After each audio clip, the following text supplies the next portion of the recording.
Hello students, कैसे हो बेटा। अपन पढ़ रहे हैं बेटा केमिस्ट्री। ठीक है। आज की ट्रिकी केमिस्ट्री क्लास में आप सब बच्चों का बेटा स्वागत करता हूं। देखो, अपन ने कल ऑर्गेनिक मॉलिक्यूल्स में sigma bond and pi bond निकालना पड़ा था। ठीक है ना। देखो, अब तुम किसी भी मॉलिक्यूल्स के अंदर sigma bond and pi bond का इजीली कैलकुलेशन कर सकते हो। ठीक है। तो अपन ने बहुत सारी एक्सरसाइज की थी कल के लेक्चर में। अब मैं कुछ तुम्हें एक्सरसाइज दे रहा हूं बेटा, जिसमें तुम्हें घर पर ही sigma bond and pi bonds निकालने हैं मॉलिक्यूल्स में। ठीक है ना। तो मैं क्वेश्चन लिख रहा हूं, right the sigma and pi bonds in the following compounds. Question है, write the sigma and pi bonds. Write the sigma and pi bonds in the following compounds. In the following compounds.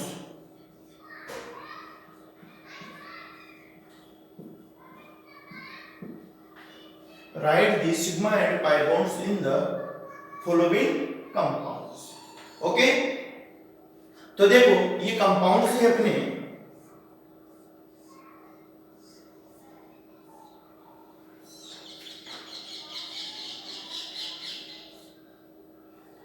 Compound number A है बेटा,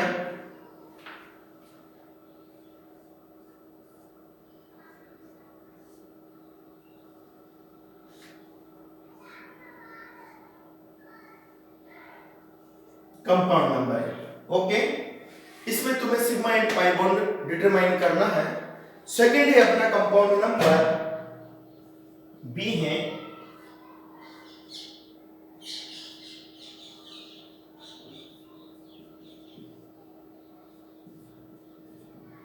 okay, B है।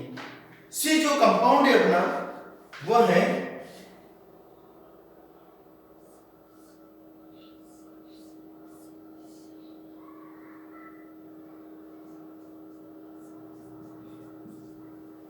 सी compounds.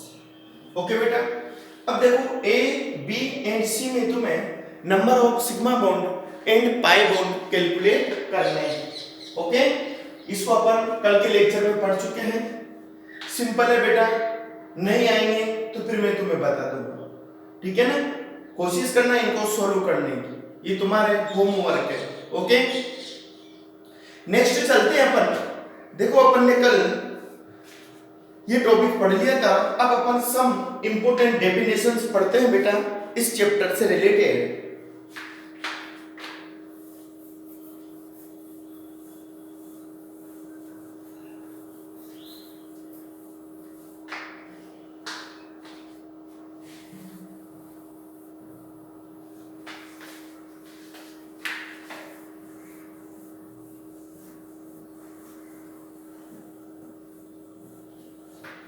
Some important definitions.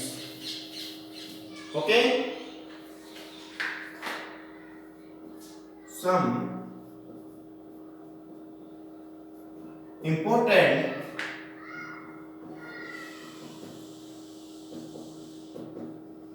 definitions.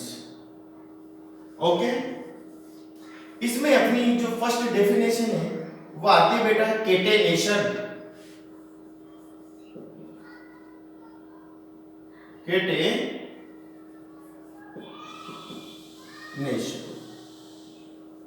Okay. देखो, catenation क्या होता है तुम 10th तक भी पढ़ के आए होंगे बेटा। किसी एटम द्वारा अपने साथ और अदर एलिमेंट के साथ लिंक होकर लॉन्ग चेन टाइप स्ट्रक्चर का फॉर्मेशन ही बेटा केटेनेशन कहलाता है ना। ओके। तो क्या कह सकते हैं अपन, the property of atoms of an element to link with one another forming chain और identical atoms is called catenation. देखो सबसे ज्यादा जो केटेनेशन नेचर पाई जाती है बेटा, वो पाई जाती है कार्बन के अंदर। तुम्हें पता है पूरी पीरियोडिक टेबल है, उसके अंतर्गत सबसे ज्यादा जो केटेनेशन प्रॉपर्टी होती है वो किसमें पाई जाती है? कार्बन में सबसे ज्यादा केटेनेशन प्रॉपर्टी। ओके, कार्बन के बाद में पाई जाती है सिलिकॉन में, और सिलिकॉन के लगभग ही बराबर होती है बेटा सल्फर के अंतर्गत। ठीक है, इसके बाद में PnO। तो जो ये नेचर है मैक्सिमम किसमें पाई जाती है? कार्बन में। कार्बन के पश्चात सिलिकॉन, सिलिकॉन और सल्फर की लगभग सेम होती है। उससे कम है फास्फोरस, फिर नाइट्रोजन और सबसे लास्ट में ऑक्सीजन। ठीक है ना। जैसे मैं एक एग्जांपल बताता हूं कार्बन का। ठीक है, अपन क्योंकि बेटा हाइड्रोकार्बन पढ़ रहे हैं, तो हाइड्रोकार्बन में कार्बन आता है। तो देखो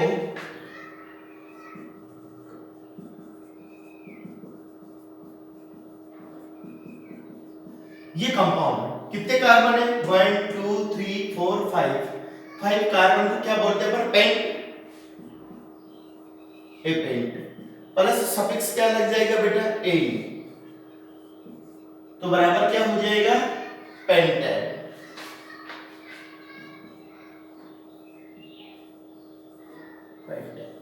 ओके, तो देखो इसमें carbon atom other carbon atoms के साथ में जुड़कर बेटा लॉन्ग चेन स्ट्रक्चर का फॉर्मेशन कर रहा है। ये क्या है? Long chain. तो ये कितने भी कार्बन एटम्स की हो सकती है। ठीक है ना। 100 कार्बन मतलब 100 कार्बन यानी 50 कार्बन, कितने भी कार्बन एटम्स की चेन हो सकती है। तो ये लॉन्ग चेन का फॉर्मेशन करते हैं। ठीक है ना। ये क्या है बेटा? Long chain. ठीक है, तो इस टाइप किसी भी एटम द्वारा अदर एलिमेंट्स के साथ जुड़कर लॉन्ग चेन टाइप स्ट्रक्चर का फॉर्मेशन ही क्या कहलाता है बेटा? केटेनेशन कहलाता है। ठीक है, तो ये जैसे कार्बन है, अदर कार्बन एटम्स के साथ में परस्पर लिंक होकर लॉन्ग चेन टाइप स्ट्रक्चर का फॉर्मेशन कर रहा है, तो इसको क्या कहेंगे अपन? Catenation nature. ओके, अपन इसको डिफाइन भी कर सकते हैं। The property of atoms, the property of atoms. Okay, the property of atoms of an element, of an element to link itself and other elements. Okay, to link या अपन ऐसा कर दे with one another,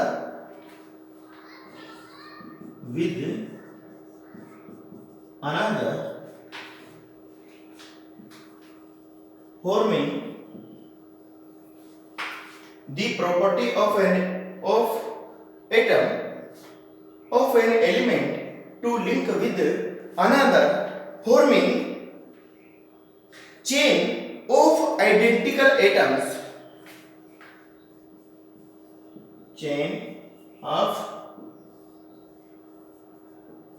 identical atoms is called catenation.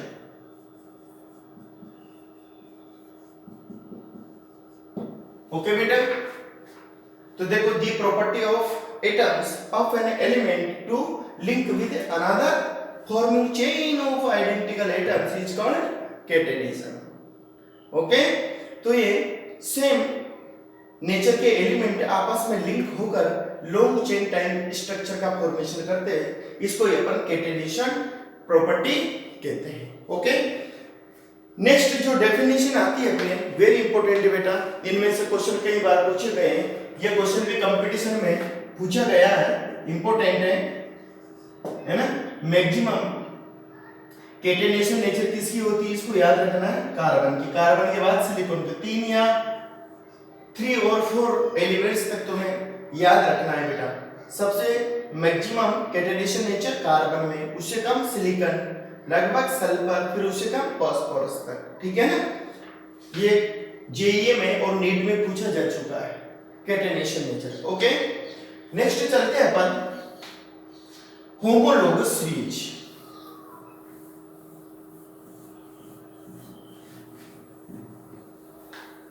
Homologous series, नाम से पता चल रहा है बेटा, होमो का मतलब सेम है ना।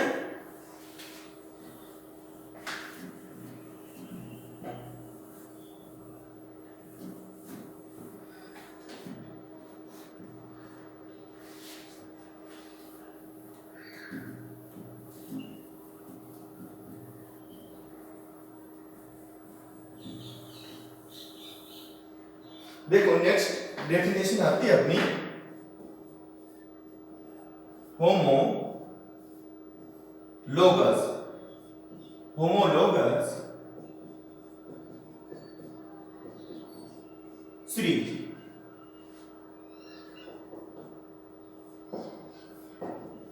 Homologous series. देखो बेटा, ये होमोलोगस सीरीज क्या होती है, नेम से अपन को आइडेंटिफाई हो रहा है। होमो का मतलब सेम, इट मींस ऐसे कंपाउंड्स की चेन जिसमें जो डिफरेंट टाइप ऑफ कंपाउंड्स है बेटा, उनमें सेम फंक्शनल ग्रुप प्रेजेंट होता है। अब देखो तुम्हें पता है किसी कंपाउंड में फंक्शनल ग्रुप सेम होता है तो उनकी बेटा केमिकल प्रॉपर्टीज सेम होती है, ठीक है ना। तो those constituted members which have same functional group and have same chemical properties and have gradual increment of physical properties which is called homologous series। Okay, देखो बेटा, इस सीरीज में जो मेंबर्स होंगे उनमें मास नंबर 14 या CH2 ग्रुप का difference होगा। जैसे मैं एक एग्जांपल दे देता हूं, देखो जो तुम्हारे बिल्कुल फिट बैठ जाएगा। ये है CH3 CH2 CH3, ये बेटा प्रोपेन, ठीक है ना,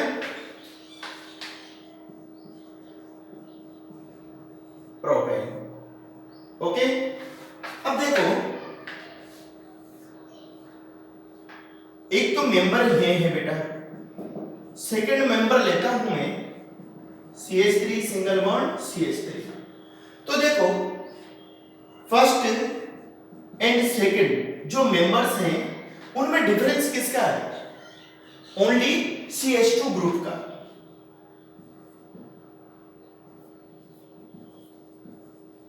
डिफरेंस ओनली CH2 ग्रुप और मास नंबर 14। ओके, जो बेटा फर्स्ट एंड सेकंड कंपाउंड है इनमें डिफरेंस किसका है, ओनली CH2 ग्रुप का, ठीक है ना। ये CH2 ग्रुप का डिफरेंस है दोनों के अंदर। ओके, CH2 ग्रुप का डिफरेंस है या मास नंबर 14 का डिफरेंस है। देखो CH2 ग्रुप का मास नंबर कितना होता है, ये CH2 बेटा कार्बन का कितना होता है 12 प्लस 2 हाइड्रोजन इक्वल टू 14। तो CH2 ग्रुप का मास नंबर कितना होता है 14, है ना।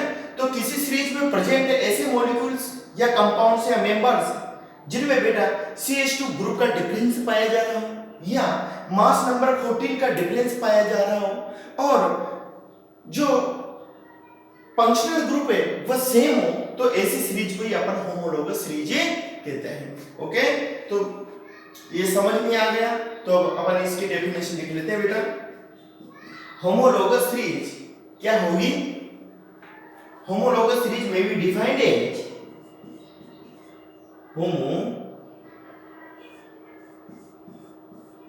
homologous series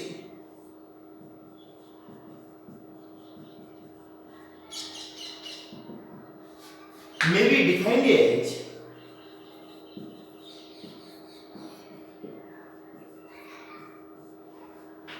homologous series may be defined as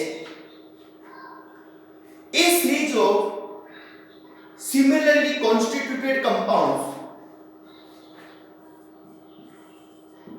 A series of similarly constituted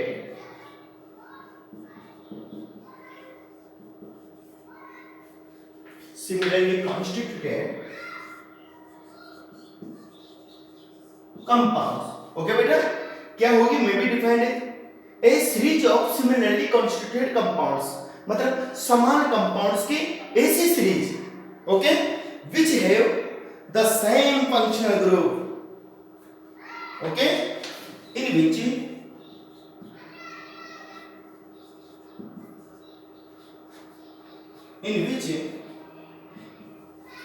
the members have same functional group, same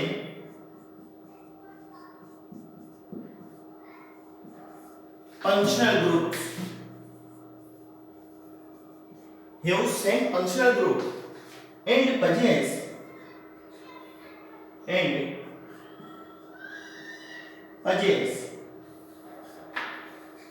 same chemical properties. अब बेटा अगर फंक्शनल ग्रुप सेम होगा मॉलिक्यूल में तो केमिकल प्रॉपर्टीज भी क्या होगी? सेम होगी। Okay, same functional group and possess same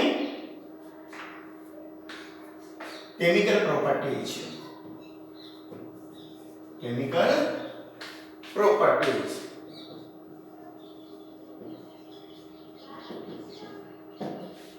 Okay, may be defined as a series of similarly constituted compounds in which the members have same functional group and possess same chemical properties.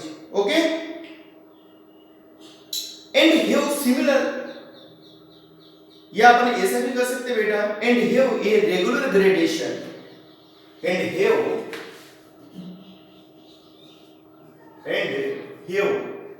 a regular gradation in physical properties.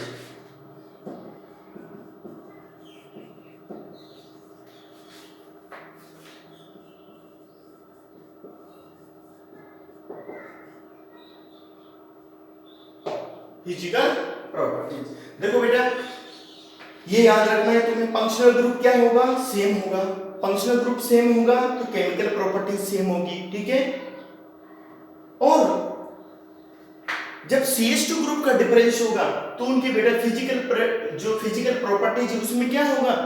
Gradation होगा, regular gradation होगा, जिसे boiling point, melting point इनमें changes होगा। Okay, regular gradation because CH2 group का difference पाया जा रहा है, सो दैट फिजिकल जो प्रॉपर्टीज है उनकी उनमें कुछ डिफरेंस होगा, है ना। और जैसे जैसे CH2 ग्रुप्स की नंबर्स इंक्रीज होती जाएगी आगे, इनकी जो फिजिकल प्रॉपर्टीज है वो रेगुलर ग्रेडेशन होगा, उनमें इंक्रीज होती जाएगी। ओके, आगे क्या कह सकते हैं अपन? And differentiate by CH2 group and mass number 14, वो भी देखो इंपॉर्टेंट था इसके अंतर्गत। Two consecutive members differing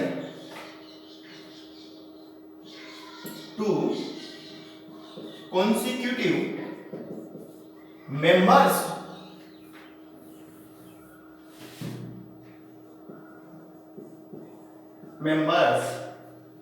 differ by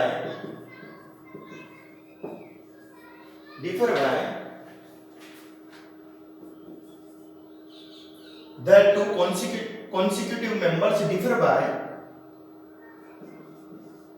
CH2 group और mass number 14 और mass number 14। ओके, ये अपनी कंप्लीट डेफिनेशन हो गई बेटा, है ना। डिफरेंट टाइप ऑफ कंपाउंड्स की ऐसी सीरीज जिनमें जो कंपाउंड्स पाए जाते हैं उनमें बेटा फंक्शनल ग्रुप सेम हो, उनकी केमिकल प्रॉपर्टीज सेम हो, बट फिजिकल प्रॉपर्टीज में कंटिन्यूसली इंक्रीजमेंट हो, तथा सीरीज के जो डिफरेंट टाइप के कंपाउंड्स हैं उनमें CH2 ग्रुप अथवा मास नंबर 14 का डिफरेंस हो, उसको अपन क्या कहेंगे बेटा, होमोलोगस सीरीज। ओके, अपन ने एग्जांपल इसका पढ़ लिया था, अदर एग्जांपल भी मैं बता देता हूं।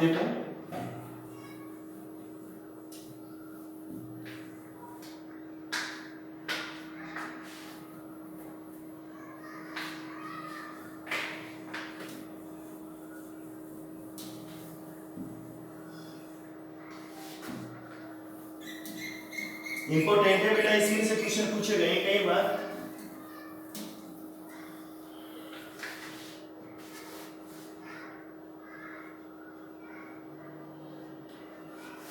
देखो एग्जांपल दे रहा हूं मैं,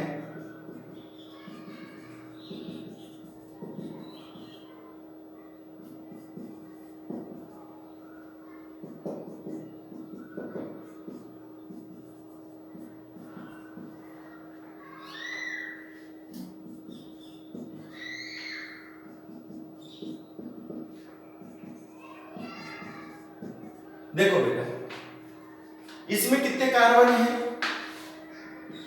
4 कार्बन, 1 2 3 4। इस मेंबर में कितने कार्बन है, 3 कार्बन, और इस मेंबर में कितने कार्बन है, 2 कार्बन। ओके, तो देखो इसमें और इसमें किसका डिफरेंस है, CH2 ग्रुप का, इसमें किसका डिफरेंस है, CH2 ग्रुप का। तो जो फंक्शनल ग्रुप है, फंक्शनल ग्रुप कौन सा है बेटा, ये कार्बोक्सिलिक एसिड। ओके, ये फंक्शनल ग्रुप है। तो देन देखो इस सीरीज के जो तीनों मेंबर्स हैं उनमें फंक्शनल ग्रुप तो सेम है, ठीक है। अब फंक्शनल ग्रुप सेम होगा बेटा तो इनकी केमिकल प्रॉपर्टीज सेम होगी। ओके, बट CH2 ग्रुप का डिफरेंस है ना, लोअर पार्ट से अपन हायर पार्ट की तरफ जा रहे हैं बेटा, तो CH2 ग्रुप्स में इंक्रीजमेंट हो रहा है, सो दैट इनकी फिजिकल प्रॉपर्टीज भी लोअर मेंबर से हायर मेंबर्स की तरफ इंक्रीजमेंट पाया जाता है, उसमें है ना कंटिन्यूअसली ग्रेडेशन पाया जाता है। ओके, ये होती है अपनी होमोलोगस सीरीज। अब फंक्शनल ग्रुप सेम है इसके अंदर, तो केमिकल प्रॉपर्टीज भी सेम होगी इन ग्रुप्स की, because chemical properties depend on the functional group. Okay, तो ये हो गई बेटा अपनी होमोलोगस सीरीज। अब ऐसे कोई से भी मेंबर हो सकते हैं, पहचान लोगे ना, आइडेंटिफाई करना है, ओनली तुम्हें CH2 ग्रुप देखना है तुम्हें बस। ओके, CH2 ग्रुप का डिफरेंस आ रहा और फंक्शनल ग्रुप सेम हो तो आंख बंद करके डिटेल राइट कर देना बेटा वहां पर कि ये होमोलोगस मेंबर है या होमोलोगस सीरीज के मेंबर्स हैं। ओके, आगे चलते हैं अपन होमोलोगस सीरीज के बाद structural representation of organic compounds.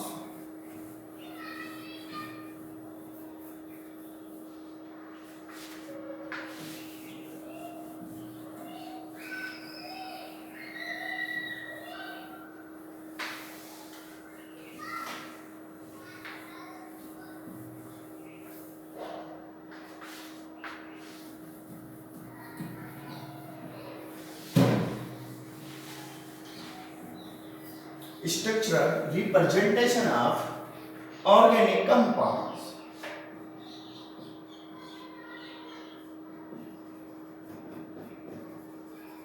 Structural representation of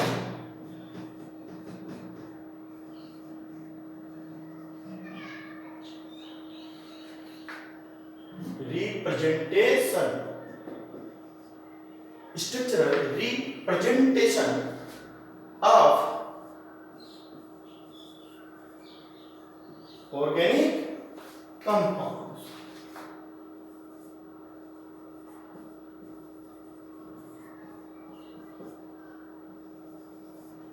okay, अब बेटा देखो ऑर्गेनिक कंपाउंड्स को कैसे रिप्रेजेंट किया जा सकता है ना, रिप्रेजेंटेशन के तरीके क्या क्या है organic molecules.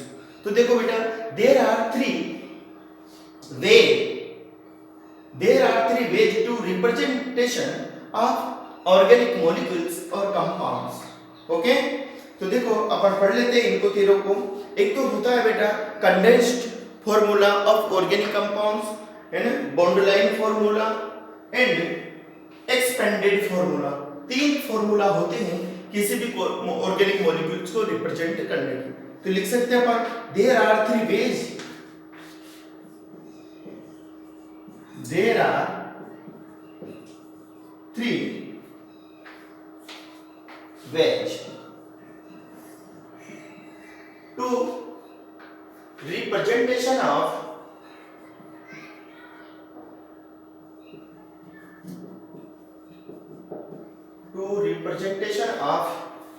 organic molecules,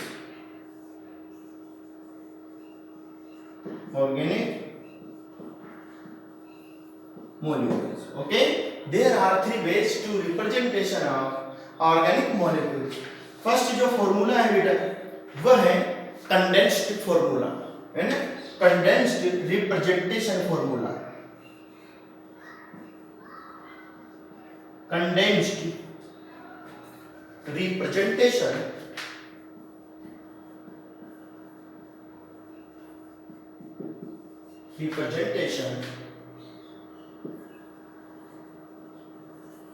formula. Okay, second formula है बेटा अपना एक्सपेंडेड फॉर्मूला। एक्सपेंडेड का मतलब विस्तार और कंडेंस का मतलब संकुचित, छोटा रूप बेटा, small form. Okay, condensed form it means small form और एक्सपेंडेड का मतलब large form. Expanded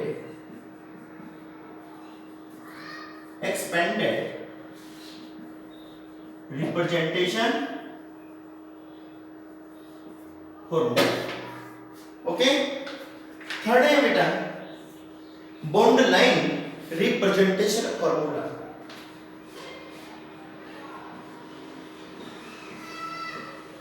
bond line representation formula. Okay,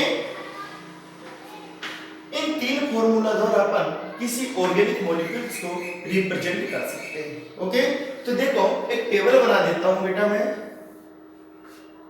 है ना, उसके अकॉर्डिंग अपन इसको समझने की कोशिश करते हैं।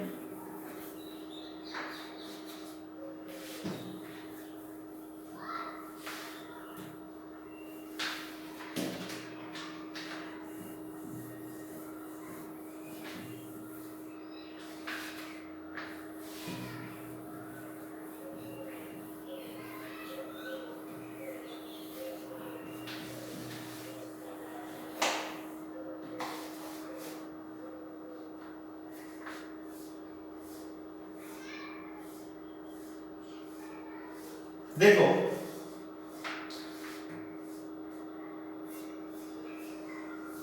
तीन लाइन खींच लेते हैं बेटा अपन, ठीक है। एक तरफ लिख लेते हैं अपन condensed form, condensed form. Okay, एक तरफ लिख लेते हैं expanded form,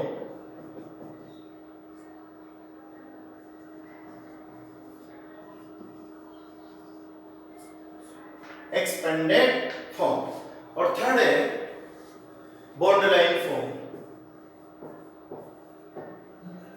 bond line form. Okay, ये थ्री रिप्रेजेंटेशन के तरीके हैं बेटा अपने, है ना। तो देखो एक कंपाउंड है अपना, पहले ले लेते हैं अपन CH3 का होल 4। एक कंपाउंड है, ये कंडेंस्ड फॉर्म है इसकी, है ना। कार्बन एटम से बेटा 4 मिथाइल ग्रुप जुड़े हुए हैं। ओके, अब इसको एक्सपेंडेड फॉर्म में कैसे लिख सकते हैं अपन, बॉन्डिंग द्वारा एक एक बॉन्ड रिप्रेजेंट कर सकते हैं अपन। ये कार्बन, कार्बन कितना है 1, अब इससे कितने ग्रुप जुड़े हुए हैं 4 CH3 ग्रुप, तो देखो CH3 ग्रुप।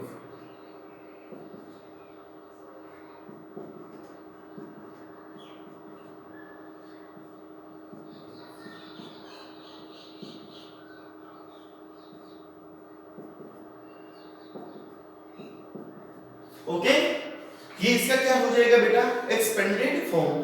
देखो कार्बन हमारे ये 1, उससे कितने मिथाइल ग्रुप जुड़े हुए हैं, 4, 1 2 3 4। कार्बन की वैलेंसी 4 रखनी है बेटा, कार्बन की वैलेंसी कितनी रखनी है, 4। अब देखो इसका बॉन्ड लाइन फॉर्मूला बनाना है। बॉन्ड लाइन फॉर्मूले में बेटा अपन कार्बन एंड हाइड्रोजन को रिप्रेजेंट नहीं करते हैं, ओनली लाइन ड्रा कर देते हैं। जैसे ये देखो, जो सेंट्रल स्टेट है यहां पर कार्बन है, यहां पर कार्बन है, ठीक है। तो देखो सेंटर का कार्बन, ये कार्बन बेटा, उससे कितने ग्रुप जुड़े हुए हैं, 4 मिथाइल ग्रुप, 1 2 3 4। ये इसका बॉन्ड लाइन फॉर्मूला हो जाएगा। ओके, कोई प्रॉब्लम है क्या इसमें, है नहीं है। अब चलते हैं अपन नेक्स्ट कंपाउंड की तरफ। CH3 CH2 का होल ट्वाइस 2 CH3, ठीक है बेटा, ये कंडेंस्ड फॉर्म है। अब इसका एक्सपेंडेड फॉर्म बनाना है अपन को, तो कैसे करेंगे अपन, CH3, ओके, CH2 ग्रुप कितनी बार है, 2 बार, 2 टाइम्स CH2 ग्रुप आ रहा है।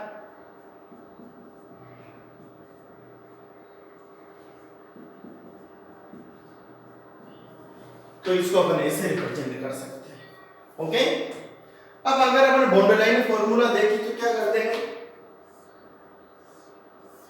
कितने कार्बन एटम से बेटा, 4, 1 2 3 और 4। ओके, ये इसका बॉन्ड लाइन फॉर्मूला हो जाएगा। ओके,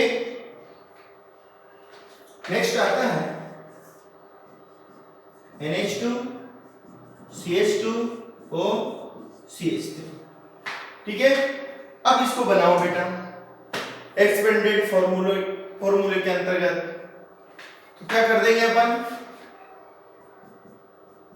ये NH2, okay, single bond CHH, single bond O, होगा नहीं होगा इसका एक्सपेंडेड फॉर्म।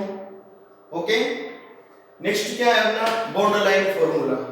तो देखो बेटा बॉन्ड लाइन फॉर्मूला क्या हो जाएगा, NH2, ओके, CH2 किससे जुड़ा हुआ है, ऑक्सीजन से। ऑक्सीजन किससे जुड़ी हुई है, CH3 ग्रुप से। तो देखो NH2 हो गया, ठीक है, कार्बन 2 है, ऑक्सीजन है सेंटर में, तो इसका बॉन्ड लाइन फॉर्मूला ऐसा हो जाएगा। यहां तक कोई प्रॉब्लम नहीं होनी चाहिए बेटा। तो किसी भी मॉलिक्यूल को तुम ऐसे कर लोगे ना, कंडेंस फॉर्मूला लिख लोगे, उसका एक्सपेंडेड और बॉन्ड लाइन फॉर्मूला भी राइट कर लोगे। ओके, देखो मैं कुछ कंपाउंड्स दे रहा हूं तुम्हें बेटा एक्सरसाइज के लिए, तो उनके तुम तीनों फॉर्म लिखना, extended, expanded, sorry condensed, expanded and bond line formula. चलते हैं अपन आगे।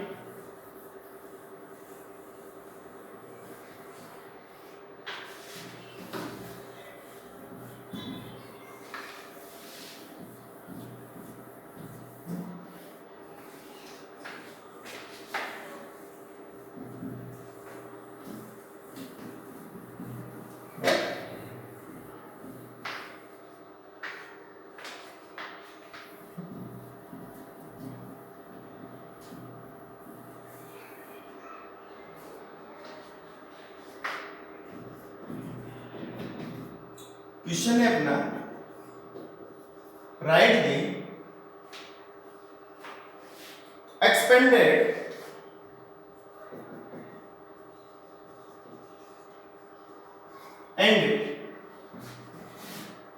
and bound line formula and bound line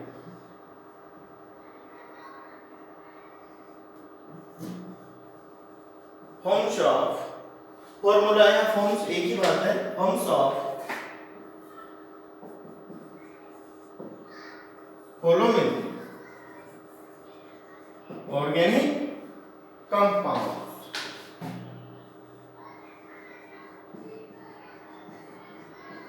okay, तो देखो बेटा, ये लिख रहा हूं मैं,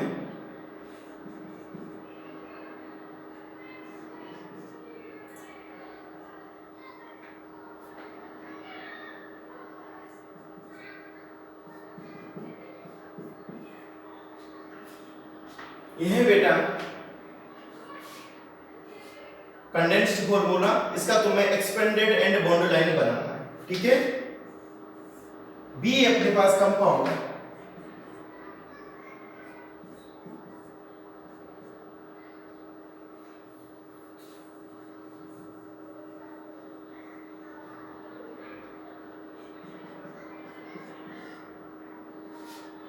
CN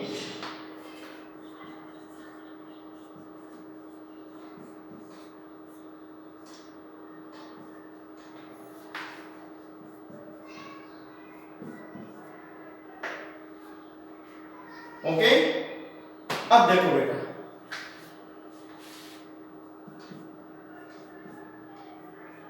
बना लोगे, इनमें कोई प्रॉब्लम नहीं है, एक्सपेंडेड कर लो, फिर इसका बॉन्ड लाइन बना लो बेटा, ठीक है। तो मैं लिख देता हूं यहां पर OH CH CH CN group कितने बेटा, 2।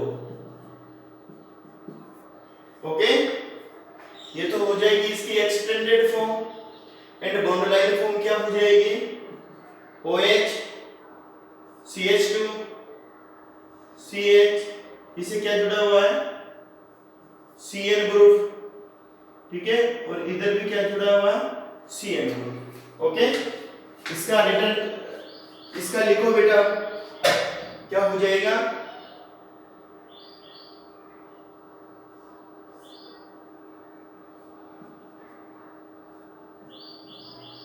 ओके।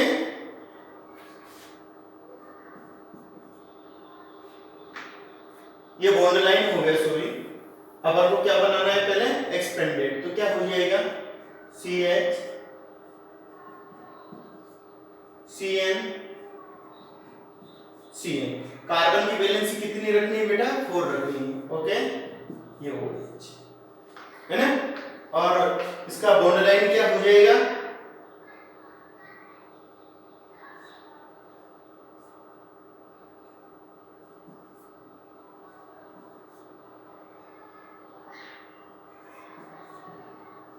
ये इसका बॉन्ड लाइन फॉर्मूला हो जाएगा, ओके। सिमिलरली अपन इसको भी कर सकते हैं, देखो एक्सटेंडेड में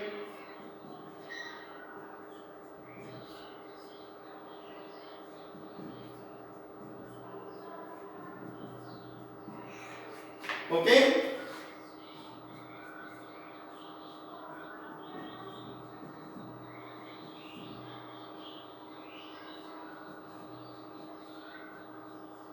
ये क्या हो जाएगा बेटा, इसका एक्सपेंडेड फॉर्मूला, ओके। अब इसका बॉन्ड लाइन बनाएंगे तो क्या हो जाएगा, CH3 कितने कार्बन है, 2 3 4, 1 2 3 4, ठीक है। इससे कितने जुड़े हुए हैं, 1, ये 2 हो गया, ये CH से कितने जुड़े हुए हैं, 2 CH3 ग्रुप जुड़े हुए हैं, तो टोटल 2 2 3 3 2 5 और 6 कार्बन एटम हो गए बेटा, 1 2 3 4 5 6। ये इसका हो जाएगा बॉन्ड लाइन फॉर्मूला, ओके। इस प्रकार अपन किसी भी ऑर्गेनिक मॉलिक्यूल का कंडेंस्ड फॉर्म, एक्सपेंडेड फॉर्म और बॉन्ड लाइन फॉर्म को बेटा रिप्रेजेंट कर सकते हैं, ओके। इसमें कोई अपन को प्रॉब्लम नहीं है ना। अब चलते हैं अपन next topic, very important topic की तरफ, degree of unsaturation, DU।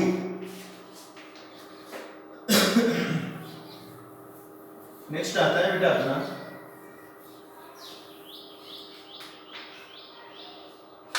Degree of unsaturation.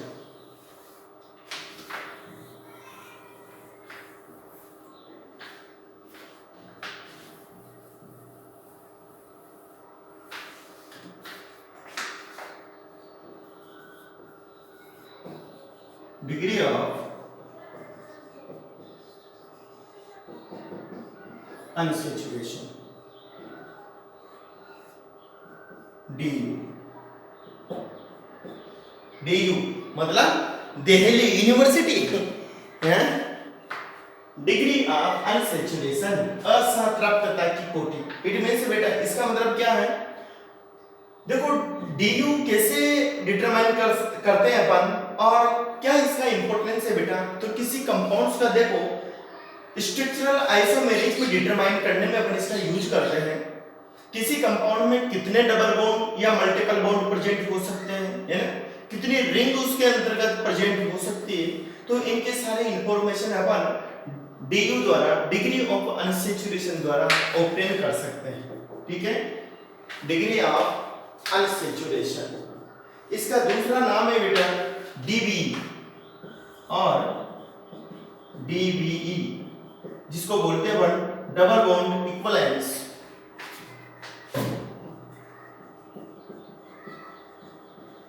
Double bond equivalence. Okay, और HDI भी बोलते हैं अपन इसको। थर्ड जो नेम होता है इसका वो होता है HDI, हाइड्रोजन डेफिशिएंसी इंडेक्स। क्या होता है, हाइड्रोजन डेफिशिएंसी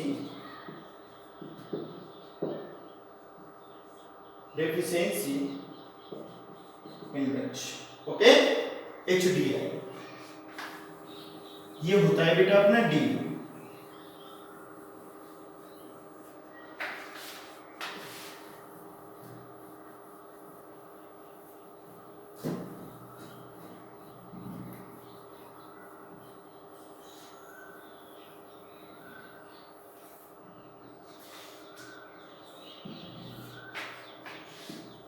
तो बेटा यदि किसी सैचुरेटेड मॉलिक्यूल्स में से या कंपाउंड में से अपन 2 हाइड्रोजन एटम माइनस कर दें तो क्या बनता है, अनसैचुरेटेड कंपाउंड बनता है ना। तो उस बने हुए अनसैचुरेटेड कंपाउंड्स में एक डबल बॉन्ड होगा, 2 हाइड्रोजन एटम को माइनस करेंगे तो एक डबल बॉन्ड आएगा। ठीक है ना, अगर उसको साइक्लिक कंपाउंड में कन्वर्ट करेंगे अपन तो एक रिंग को कंसीडर करेंगे अपन। ठीक है ना, तो देखो जो डिग्री ऑफ अनसैचुरेशन है इसका मेनली यूज क्या है, कंपाउंड में अनसैचुरेशन को डिटरमाइन करना या कंपाउंड में कितनी रिंग प्रेजेंट हो सकती है बेटा उसको आइडेंटिफाई करना, इसका मेन इंपॉर्टेंस है। ओके, तो पहले तो अपन इसके बारे में नॉलेज कर लेते हैं अपन। तो देखो the presence of double bond और ring within a molecule, the presence of double bond और ring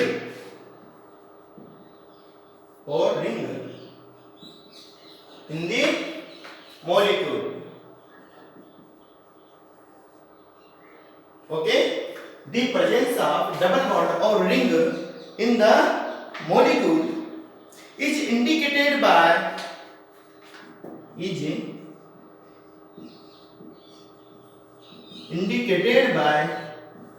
a quantity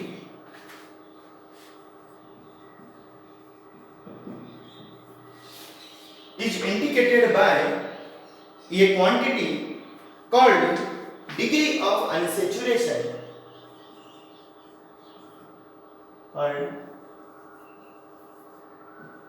Degree of unsaturation.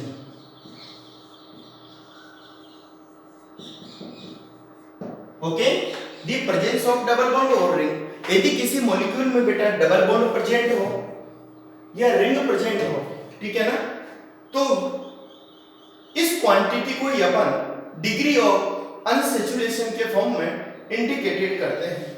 Okay, the presence of double bond और ring in the molecule is indicated by a quantity called degree of unsaturation.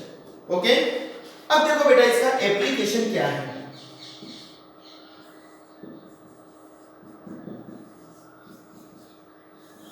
Degree of unsaturation के applications. ठीक है, तो देखो बेटा अब applications और DU का जो डिटरमिनेशन है उसको डिटरमाइन करने के मेथड्स अपन नेक्स्ट लेक्चर में पढ़ पाएंगे.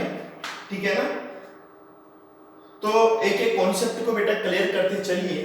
कोई प्रॉब्लम हो तो बता देना मेरे को फोन करके. ठीक है ना, अपन लोअर से बिल्कुल हायर की तरफ जा रहे हैं. मैं कोशिश कर रहा हूं कि किसी भी स्टूडेंट्स को, एनी वन स्टूडेंट्स को कोई प्रॉब्लम ना हो. ठीक है, बड़ा एंजॉय करते हुए पढ़िए बेटा. बड़ा इंटरेस्टिंग सब्जेक्ट है अपना ऑर्गेनिक. ठीक है ना, कोई प्रॉब्लम नहीं आने दूंगा मैं. ओके, और जितने भी जेई के अंदर और नीट के अंदर मेडिकल एग्जाम में और इंजीनियरिंग एग्जामों में जितने भी क्वेश्चन से पुट अप हुए हैं उन सबको अपन सोल्व करते हुए चलेंगे. Okay, thank you.